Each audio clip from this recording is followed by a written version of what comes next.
Hey, Dave Caw here from Cow's Wood Touch and Repair. We got a doozy one here in the shop.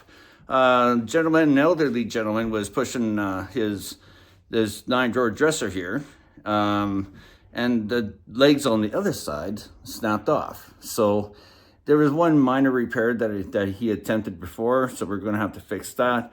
But we're going to have to reconstruct the leg mechanism here, and I'll just let you see here. So, yeah, it's pretty wrecked.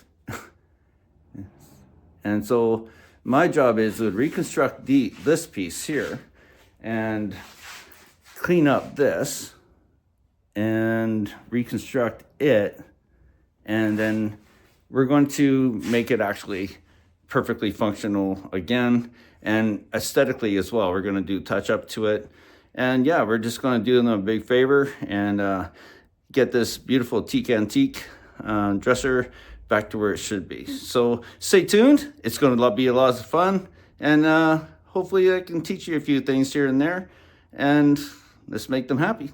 Cheers. Stop. I want it. I got it. I want it. I got it.